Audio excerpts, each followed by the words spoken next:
2 bulan menjelang pendaftaran calon kepala daerah di KPU, partai politik kini sibuk mengatur kuda-kuda. Golkar kubu Abu Rizal Bakri tetap optimistis akan mendominasi kemenangan pilkada. Namun langkah Golkar bakal terganjal partai lain yang tidak kalah sigap menyongsong pilkada serentak. Salah satunya adalah PDI Perjuangan yang berjaya dalam pemilu legislatif dan pemilu presiden. Petinggi Golkar kubu Munas Bali tidak kehilangan ambisi menghadapi pilkada, meski dirundung konflik internal. Patokan mereka adalah kedikdayaan kader Golkar di daerah. Meski Golkar dalam pemilu legislatif 2014 hanya meraup 15 juta suara atau 14,75%, namun Partai Golkar merajai pemilihan kepala daerah. Memang faktanya pada pemilu yang lalu kita memenangkan 59% dari seluruh pilkada yang dilakukan. 59%. Dan itulah sebabnya Bang Don, saya sebenarnya pernah berkelakar dengan teman-teman.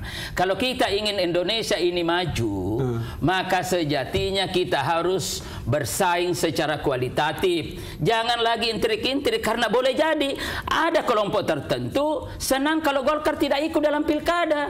Karena dianggap Golkar ini adalah pesaing terberat. Jadi kalau Golkar tidak ada, wah bisa kita menangkan di beberapa daerah.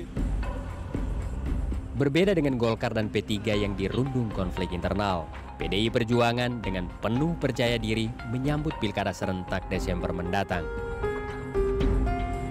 Di penghujung Mei, DPP PDI Perjuangan mengumpulkan koordinator tim kampanye di seluruh provinsi, kabupaten, dan kota.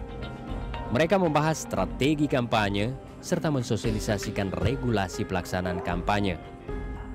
Partai berlambang kepala banteng ini bahkan sudah 6 bulan menggodok 1.554 kader yang bisa mendaftar menjadi calon peserta pilkada. Sudah memulai proses penjaringan dan penyaringan.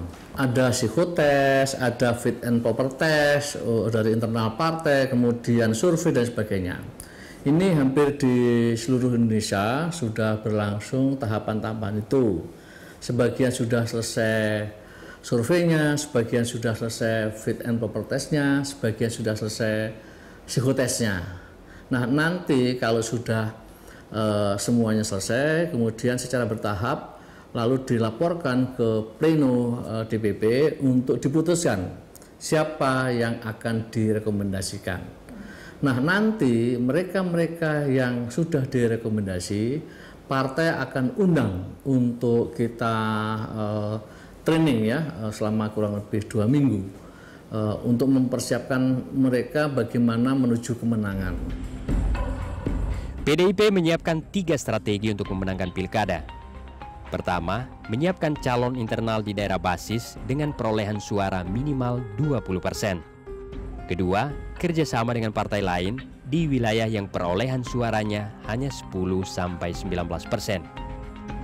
Strategi ketiga, di wilayah dengan perolehan suara di bawah 10%, PDIP akan gotong royong memperkuat wilayah tersebut. Target PDIP memenangkan 60% daerah. Untuk itu, PDIP tetap membuka peluang koalisi dengan partai lain. PDIP juga tak menampik kader partai lain yang bergabung di bawah bendera PDIP. Dinamika yang ada di provinsi, kota, kabupaten sangat beragam, sangat beragam. Di sana sangat cair. Ya. Jadi itulah politik ya. Kita di satu titik bisa ketemu taktis dengan partai politik A, B, C. Di satu titik kita bisa ketemu taktis dengan partai D, E, F misalnya. Jadi cukup bervariasi. Jadi partai mana saja yang sudah? Kan tidak perlu saya sampaikan. Saya maaf tidak bisa menyebutkan itu. Ini kan dapur kita ya. ini sudah persaingan sangat kelihatannya di permukaan tenang, di bawah ini sudah ramai banget. Lobby-lobby bagaimana merayu, mendekati, meyakinkan orang. Ya udah ikut aku, ayo gabung aku. Ini di bawah cukup banter ini. Persiapan Partai Gerindra tak kalah matang. Partai besutan Prabowo Subianto ini telah mengumpulkan pengurus daerah seluruh Indonesia. Tema utamanya adalah konsolidasi dan mematangkan persiapan menyambut pilkada. Partai pemenang ketiga di pemilu 2014 ini membentuk Badan Pemenangan Pilkada yang bertugas menyeleksi calon-calon peserta pilkada baik di tingkat provinsi maupun kabupaten kota. Kita terus melaksanakan persiapan, seleksi. Mudah-mudahan kita akan dapat prestasi yang baik. Ya yang terbaik yang bisa kita capai. Semuanya kita berjuang. Di daerah sudah persiapan, bahkan ada beberapa yang sudah menjaring calon dalam arti kata, ada yang kita jaring sendiri, ada juga yang mendaftar. Dan juga ada beberapa secara perorangan mendaftar ke DPP, dalam arti kata dia menyampaikan persyaratannya sebagai salah seorang calon. Gerindra menargetkan 40% daerah kemenangan dalam pilkada serentak.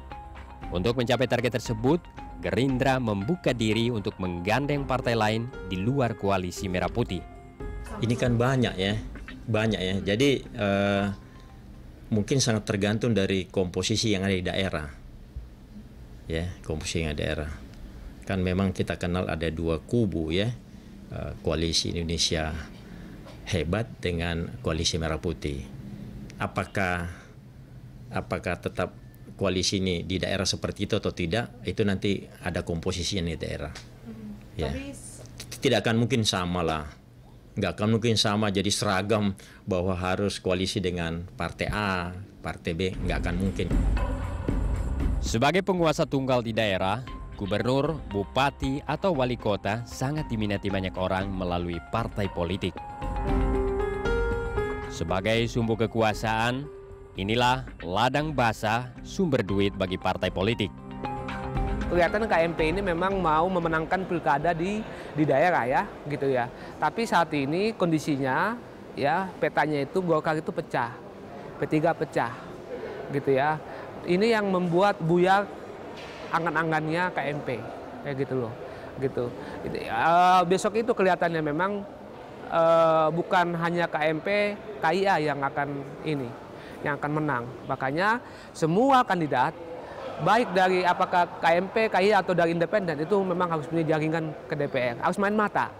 Kalau nggak main mata, mereka besok memang agak kering, nggak basah di daerahnya karena uangnya bisa nanti tidak akan dapat dari APBN.